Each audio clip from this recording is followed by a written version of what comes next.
श्री कृष्णा कहते हैं, हे अर्जुन, मनुष्य अपने विश्वास से निर्मित होता है। जैसा वो विश्वास करता है वैसा वो बन जाता है। नमस्कार दोस्तों, कैसे हैं आप लोग? यह द्वापर युग के उन दिनों की बात है जब पांचों पांडव और कौरव पुत्र गुरु द्रोणाचार्य से अपनी शिक्षा ग्रहण कर रहे थे। उन दिनों पांडव धनुर्विद्या का ज्ञान प्राप्त कर रहे थे। एक दिन गुरु द्रोणाचार्य ने उनकी परीक्षा लेने का विचार किया। परीक्षा के लिए गुरुदेव ने पांचों पांडव युधिष्ठिर, भीम, अर्जुन, नकुल और सहदेव के साथ साथ कौरवों को भी जंगल में बुलाया और एक पेड़ के सामने ले जाकर खड़ा कर दिया और कहा, शिष्यों, आज आप सभी की परीक्षा का दिन है। आज इस बात की परीक्षा होगी कि मेरे द्वारा दी गई धनुर्विद्या से आप सभी ने कितना सीखा है।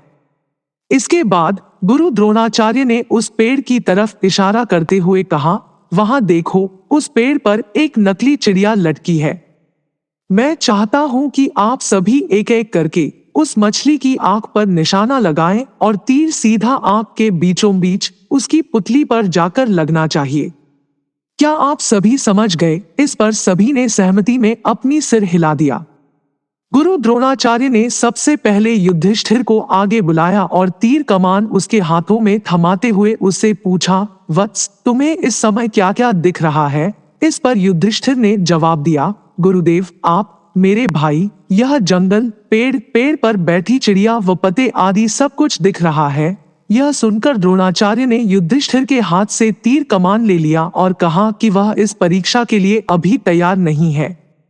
इसके बाद उन्होंने भीम को आगे बुलाया और उसके हाथों में तीरकमान थमा दिया। फिर उन्होंने भीम से पूछा कि उसे क्या क्या दिख रहा है। इस पर भीम ने जवाब दिया कि उसे भी गुरु द्रोणाचार्य, उसके भाई, पेड़, चिड़िया, धरती व आसमान सब कुछ दिख रहा है। गुरु द्रोणाचार्य ने उसके हाथों से भी धनुष बाण वापस ले लिया और उसे अपने स्थान पर जाकर खड़े रहने को कह दिया। इस प्रकार गुरुदेव ने एक एक करके नकुल, सहदेव और सभी कौरव पुत्रों को बुलाया और उनके हाथों में धनुष बाण थमाते हुए उनसे भी यही सवाल पूछा। उन सभी का जवाब भी कुछ इस प्रकार ही आया कि उन्हें गुरुदेव, भाई, जंगल, उसके आसपास की चीजें व पेड़ आदि दिख रहे हैं। इन जवाबों के बाद उन्होंने सभी को अपने अपने स्थान पर वापस भेज दिया। आखिरी में अर्जुन की बारी आई। गुरुदेव ने उसे आगे बुलाया और धनुष बाण उसके हाथों में दे दिया। फिर उन्होंने अर्जुन से पूछा, वत्स, बताओ कि तुम्हें क्या दिख रहा है? अर्जुन ने कहा, मुझे उस चिड़िया की आंख दिख रही है, गुरुदेव। गुरुदेव ने पूछा, और क्या दिख रहा है तुम्हें, अर्जुन?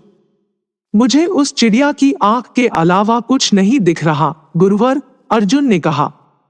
यह सुनकर कि अर्जुन चिड़िया की आंख के अलावा कुछ नहीं देख रहा, गुरु द्रोणाचार्य मुस्कुराए और कहा, तुम इस परीक्षा के लिए तैयार हो। निशाना लगाओ, वत्स। गुरु का आदेश मिलते ही अर्जुन ने चिड़िया की आंख पर तीर मारा और तीर सीधे उसके लक्ष्य पर जाकर लगा। बच्चों, अर्जुन और चिड़िया की आंख की इस कहानी से हमें यह सीख मिलती है कि सफलता प्राप्त करने के लिए हमारा ध्यान सिर्फ अपने लक्ष्य पर होना चाहिए।